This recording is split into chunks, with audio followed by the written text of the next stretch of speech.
Welcome back to Cottage Designs by Erin, where today we're going to be talking about basic foundation paper piecing. I went to a class yesterday that was sponsored by my Quilt Guild, and using this pattern, they taught us the skill enough to get us up and running. So I thought I would pass the information on to you. So I'm going to move the camera to my hands now. So when you're paper piecing a log cabin quilt, you're going to start with your middle square.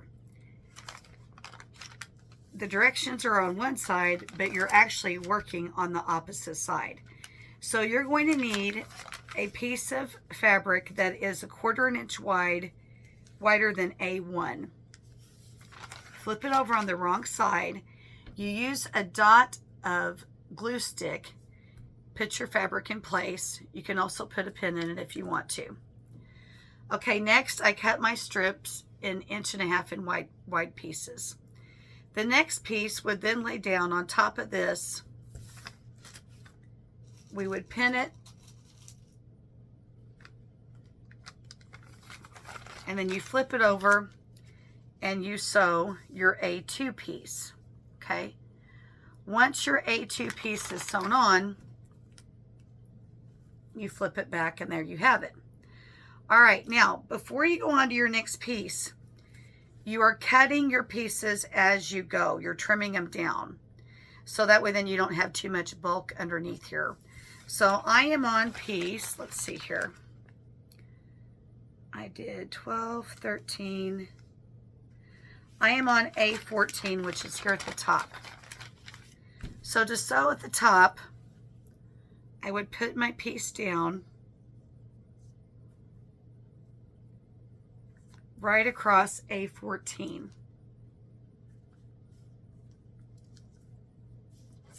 Now let me bring my sewing machine up. We flip it over.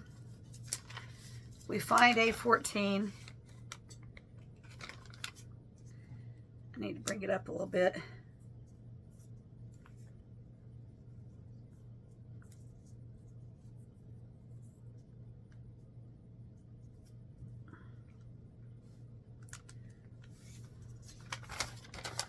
Okay, now I'm going to sew on the line that says A14.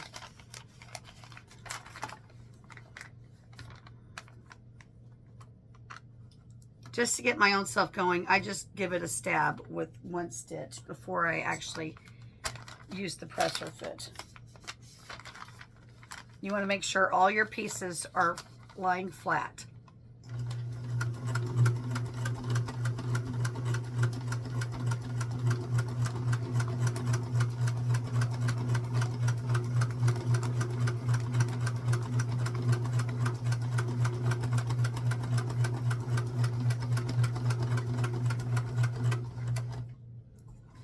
Okay, when you're done,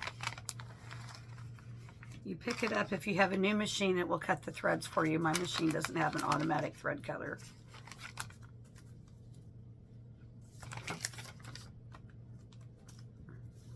So now, we're going to flip that piece back. Now clearly we have too much here. So we would then trim off our overhang. Well, how do you know what the overhang is? You fold your pattern back to A14,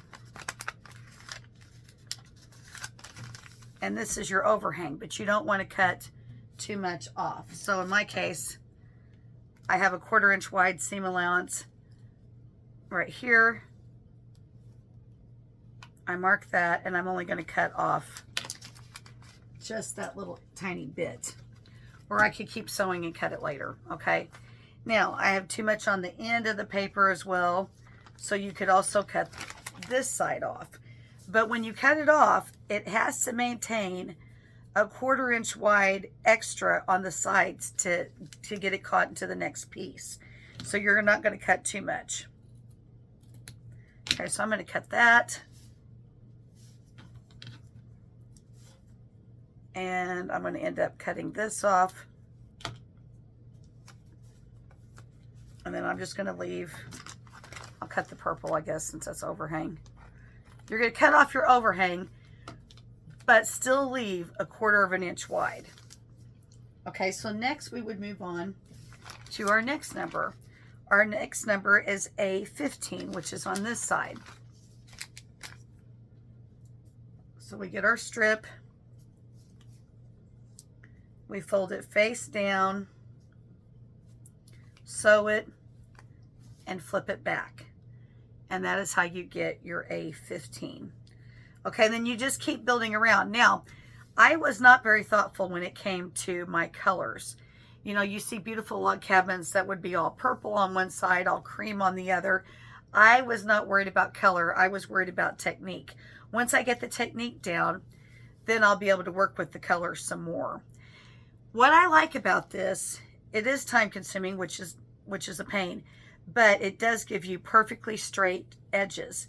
You're saying, well, what about that? And what about that? That's not straight. Well, that's not straight because we haven't sewn that yet. Okay, once it's sewn, it will be straight. All right, so now, this day and age, you don't have to run to copy machine and make 25 to 40 copies of a quilt block to use for foundation piecing because they're already made for you. You can go to Amazon or go to eBay and type in Sew Emma foundation piece quilt blocks, and you can buy the quilt blocks already printed on paper, and you get enough to make a king size bed. Okay, you can get all different sizes, 6-inch, 12-inch, so on and so forth. So I ordered some of those foundation paper pieces yesterday, and when they arrive, I will show you this technique again using a better color scheme. But basically, the gist is you're always working on the back side of the pattern, not on the printed number side. You're only on the printed number side when you're sewing. You're going to lay the next piece, trim it to 1/4 inch, sew, and keep going. All right, so that's my crash course in paper piecing. I hope you enjoyed it. Please like and subscribe. Give me a thumbs up, and I'll be back with more. Thank you.